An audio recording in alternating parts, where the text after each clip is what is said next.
Sir आपका प्रभाग क्रमांक 1 आता है और प्रभाग 1 के अंदर विकास कार्य को लेकर कई सामंजस्य और असामंजस्य की स्थिति है। किस तरह का विकास हुआ है आपके प्रभाग में अब तक, उसके बारे में जरा विस्तार पूर्वक बताइए और जगहों के नाम पे। नमस्कार।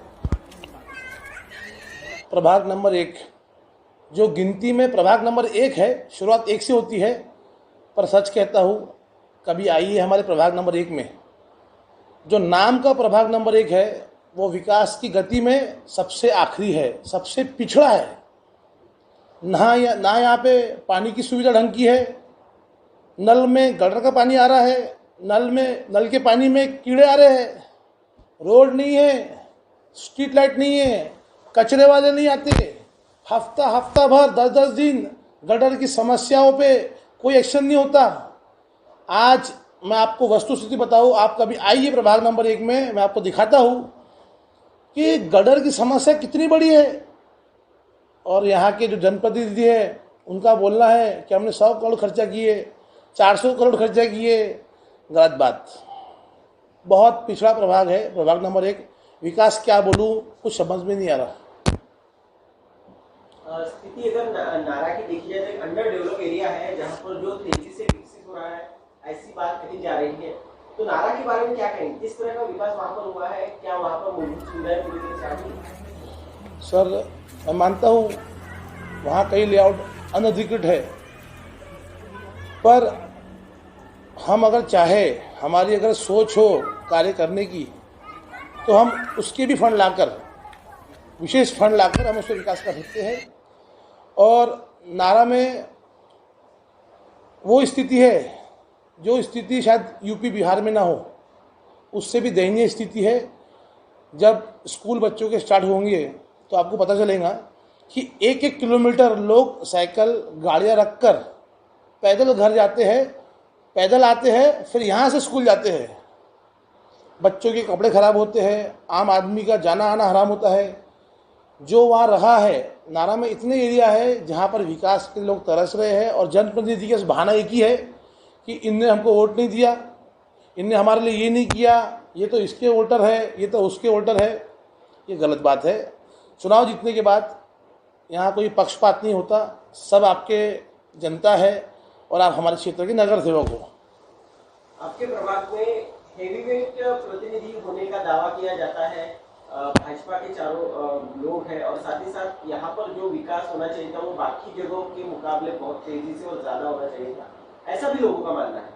तो आप इस प्रभाग के रहवासी भी हैं। यस। तो आप इस चीज को किस तरह से देखते हैं? आपका प्रश्न था कि इस प्रभाग को हैवीवेट लोग जो नगर सेवक के रूप में मिले हैं, निश्चित वो हैवीवेट लोग हैं ना, हर तरीके से हैवीवेट लोग हैं, पर उस हैवीवेट होने पर भी इस क्षेत्र का विकास हैवी नहीं हुआ। आप देखिए नागपुर महानगर पालिका में कई सालों से भारतीय जनता पार्टी की सत्ता है, कंटिन्यू सत्ता है उनकी कई सालों से। महापौर उनके पास, स्टेट गवर्नमेंट भी उनके पास थी कुछ साल पहले, और केंद्र में इतने हैवी वेटेज मंत्री माननीय नितिन गडकरी साहब, उनके होने पर भी मुझे समझ में नहीं आता कि यहाँ के 4 नगर सेवक क्या कर रहे हैं। अगर ये उनके दरबार जाते, उनसे गुहार लगाते, तो निश्चित ही नारा चमन बनता। और आज नारा विकास के तरस रहा है, क्योंकि यहाँ के नगर सेवकों के पास एक के भी पास विजन नहीं है, एक आइडियोलॉजी नहीं है काम करने की, एक सिस्टम नहीं है, एक कार्यशैली नहीं है। नशा होना चाहिए काम करने का। नगर सेवक बनना आसान है, घर के आगे बोर्ड लगाना आसान है, पर 24 घंटे 7 दिन जमीन पर उतरकर लोगों की हर समस्याओं में खड़े रहना, ये नगर सेवक की पहचान है। नगर सेवक का मतलब होता है नगर की सेवा करने वाला, और जो कर सके, जो समय दे सके, उन्होंने नगर सेवक बनना चाहिए, न कि नगर सेठ लोगों ने। जिसका बिजनेस है वो बिजनेस करे।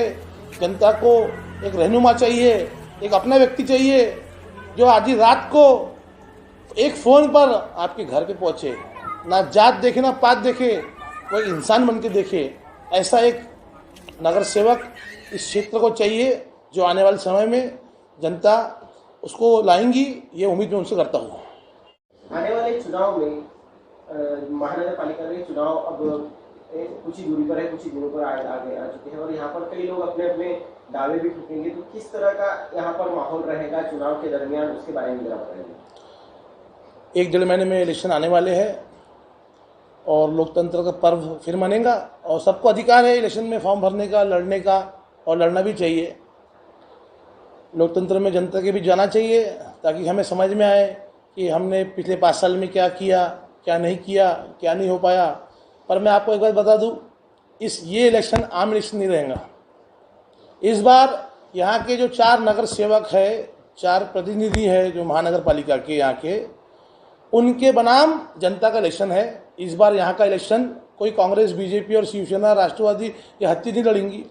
इस बार ये इलेक्शन यहाँ की जनता बनाम यहाँ के नगर सेवक का होने जा रहा है और आने वाले समय में मैं किसी के खिलाफ कोई टिप्पणी नहीं करूँगा, किसी के लिए कोई गलत नहीं बोलूँगा, पर इस बार जवाब यहाँ की जनता, जिसने 5 साल खुद को छला है, इसका फ़ोन नहीं उठाया गया, जिसको धुतकार दिया गया और जिसको कहा गया कि हम घर पे नहीं हैं और घर पे ही थे, ऐसे लोगों को, ऐसे नेताओं को आने वाले चुनाव में जनता जवाब देने जा रही है।